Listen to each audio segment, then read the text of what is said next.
My personal opinion is we should go to Bin Laden, all those Arab countries, and just blow them up. Kill them. That's it, honestly. Kill them.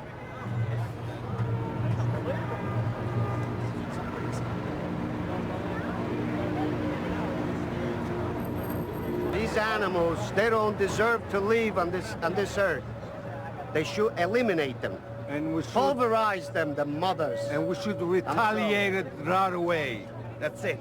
And this, I wish that it'd be done today, like they did to us. That's all I can say.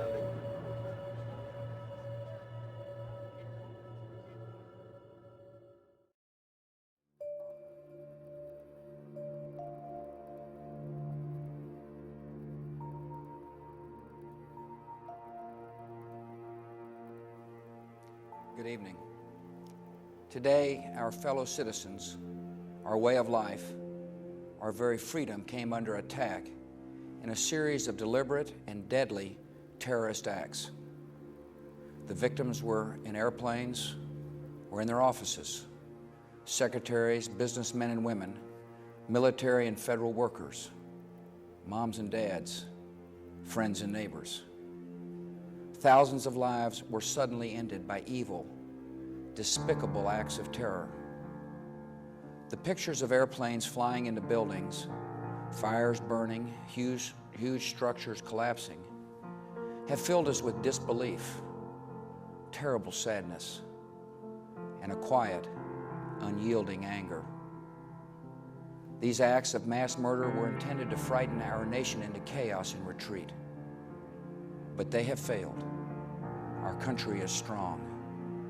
A great people has been moved to defend a great nation. Terrorist attacks can shake the foundations of our biggest buildings, but they cannot touch the foundation of America. These acts shatter steel, but they cannot dent the steel of American resolve. America was targeted for attack because we're the brightest beacon for freedom and opportunity in the world. And no one will keep that light from shining. Mr. President, could you give us a sense as to what kind of prayers you are thinking and where your heart is for yourself? Well, I don't think about myself right now. I think about the families, the children.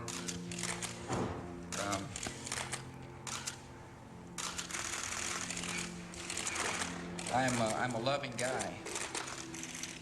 And I'm also someone, however, who's got a job to do, and I intend to do it. And this is a terrible moment. But this country will not relent until we have saved ourselves and others from the terrible tragedy that came upon America. I can hear you!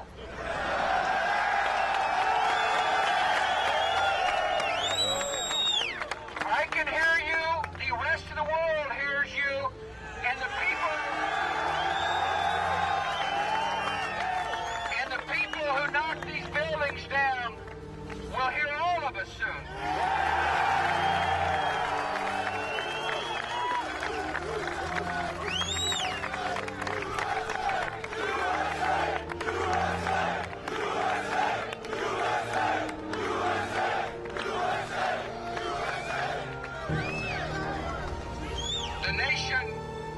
The nation sends its love, its compassion to everybody who is here. Thank you for your hard work. Thank you for making the nation proud. And may God bless America.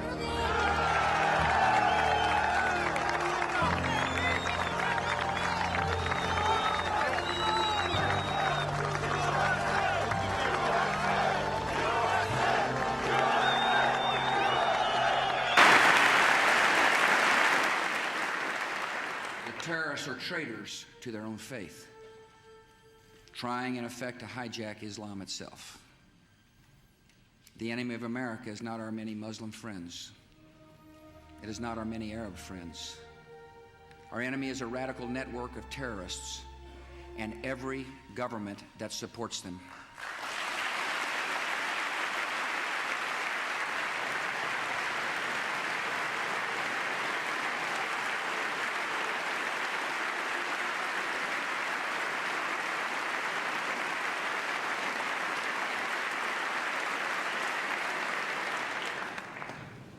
Our war on terror begins with Al-Qaeda, but it does not end there. It will not end until every terrorist group of global reach has been found, stopped, and defeated. For tonight's ceremonial first pitch, and please welcome the President of the United States.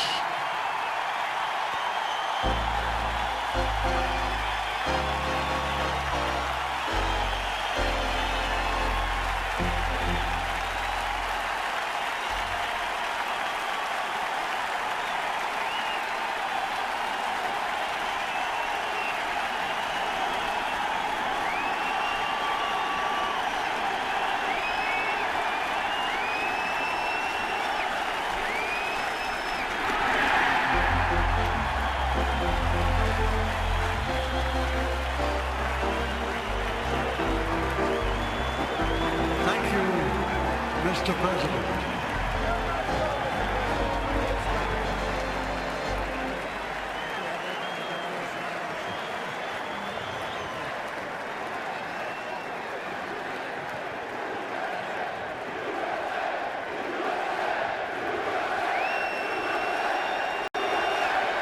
Tools within the Constitution to do so. Some people in this country want to get rid of them, and they're wrong.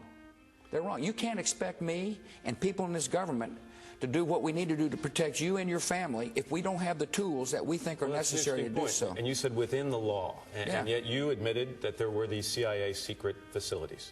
Okay. So what? Why is that not within the law? The head of Amnesty International says secret sites are against international law. Well, we just disagree with him.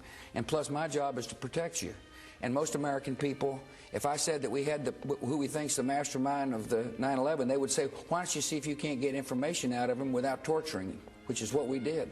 Were you made personally? My job is to protect this country, Matt, and I'm going to, within the law. And it gets second-guessed all the time by people who don't live in the United States. But let me remind you, September the 11th for them was a bad day. For us, it was a change of attitude. In Afghanistan, but there's tough fighting. I'm under no illusions that this isn't tough. I know full well we're dealing with a determined enemy. I believe it's in our interest that we defeat that enemy. And so, yeah, we're making progress. But it's also a tough battle. We're facing people who are willing to strap bombs on themselves and walk into places where the innocent, dwell, or the innocent shop, and kill them. Is it our interest to confront these people now? Whether it be in Afghanistan or Iraq or Europe or anywhere else, and the answer is absolutely it's in our interest. And the notion that somehow we can let these people just kind of have their way, or, let's don't stir them up, is naive or disingenuous, and it's not in our nation's interest. We are in a global struggle against thugs and killers. And the United States of America has got to continue to take the lead. And so in Afghanistan, yeah, we're making progress.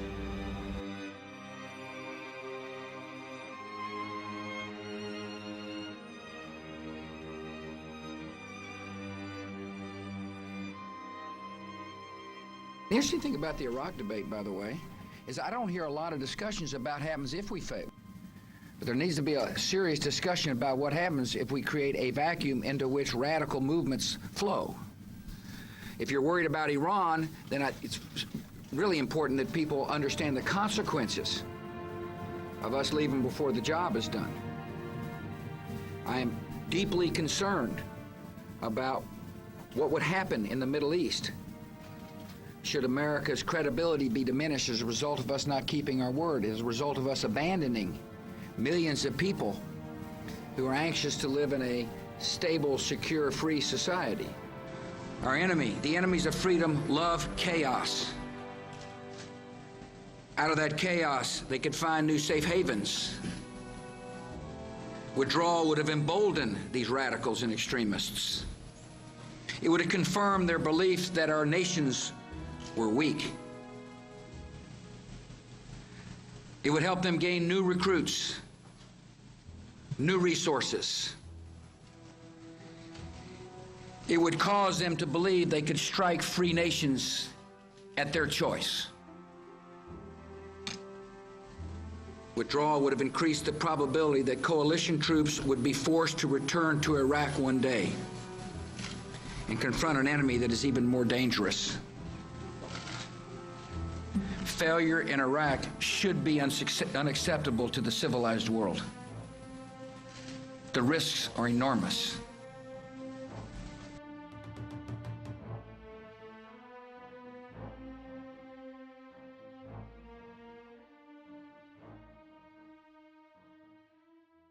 You can try to be popular. In certain quarters in Europe, you can be popular by blaming every Middle Eastern problem on Israel. Or you could be popular by joining the International Criminal Court. Or I guess I could have been popular by accepting Kyoto, which I felt was a flawed treaty, and proposed something different and more constructive. And in terms of the decisions that I have made to protect the homeland, I wouldn't worry about popularity. What I would worry about is the Constitution of the United States and putting plans in place that makes it easier to find out what the enemy is thinking. Because all these debates will matter not if there's another attack on the homeland. The question won't be, you know, were you critical of this plan or not? The question is, why didn't you do something? Do you remember what it was like right after September the 11th around here? People were saying, how come they didn't see it? How come they didn't connect the dots? Do you remember what the environment was like in Washington? I do. When people were hauled up in front of Congress, and members of Congress were asking questions about, how come you didn't know this, that, or the other? And then we start putting, policy in place, legal policy in place to connect the dots, and all of a sudden people were saying, how come you're connecting the dots? I've heard all that. My view is that most people around the world, they respect America. And some of them doesn't like me. I understand that. Some of the writers and the, opiners and all that, that's fine. That's part of the deal.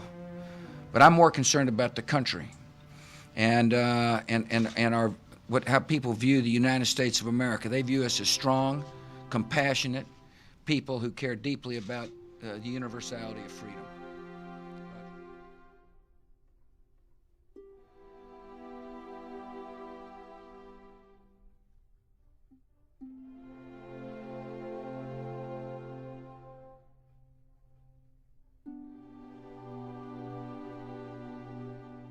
And above all, I thank the American people for the trust you have given me. I thank you for the prayers that have lifted my spirits. And I thank you for the countless acts of courage, generosity, and grace that I have witnessed these past 8 years. This evening, my thoughts return to the first night I addressed you from this house, September the 11th, 2001. That morning, terrorists took nearly 3,000 lives in the worst attack on America since Pearl Harbor. I remember standing in the rubble of the World Trade Center 3 days later, surrounded by rescuers who had been working around the clock. I remember talking to brave souls who charged through smoke-filled corridors at the Pentagon, and to husbands and wives whose loved ones became heroes aboard Flight 93. I remember Arlene Howard, who gave me her fallen son's police shield as a reminder of all that was lost, and I still carry his badge. As the years passed, most Americans were able to return to life much as it had been before 9/11. But I never did. Every morning, I received a briefing on the threats to our nation. I vowed to do everything in my power to keep us safe. Over the past 7 years, a new Department of Homeland Security has been created. The military, the intelligence community, and the FBI have been transformed. Our nation is equipped with new tools to monitor the terrorist movements, freeze their finances, and break up their plots. And with strong allies at our side, we have taken the fight to the terrorists and those who support them. Afghanistan has gone from a nation where the Taliban harbored al-Qaeda and stoned women in the streets to a young democracy that is fighting terror and encouraging girls to go to school. Iraq has gone from a brutal dictatorship and a sworn enemy of America to an Arab democracy at the heart of the Middle East and a friend of the United States. There's legitimate debate about many of these decisions, but there can be little debate about the results. America has gone more than 7 years without another terrorist attack on our soil. This is a tribute to those who toil night and day to keep us safe. Law enforcement officers, intelligence analysts, Homeland Security and diplomatic personnel, and the men and women of the United States Armed Forces. Our nation is blessed to have citizens who volunteered to defend us in this time of danger. I have cherished meeting these selfless patriots and their families, and America owes you a debt of gratitude.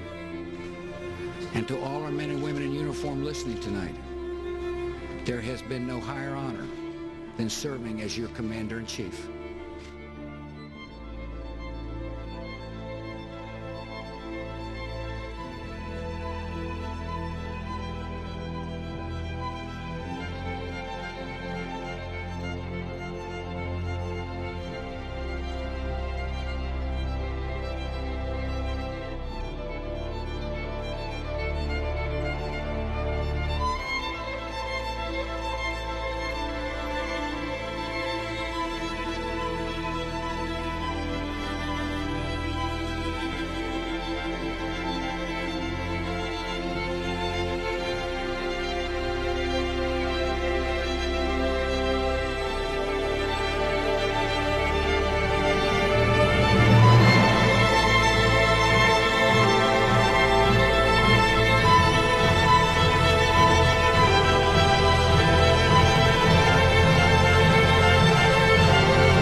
And so, my fellow Americans, for the final time, good night.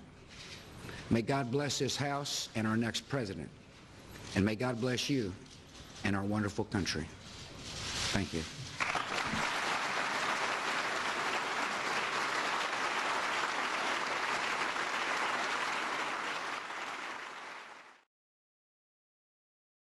But the big drag on the president's approval numbers, you're seeing one of them right there. ISIS and government surveillance. Roughly 2/3 of Americans don't approve of the way he's handled those issues. The ISIS number, just as bad there, 63% disapprove, 32% disapprove. Handling government surveillance, which is the big story in the news, 67% disapprove. Only 29% of Americans approve of the job he's doing there, according to our poll. But the most surprising number of the morning, guys, deals with how the public views President Obama's predecessor, President George W. Bush. Take a look at this. The opinion of George W. Bush, favorable 52%, unfavorable 43%. That is his highest approval number since 2005.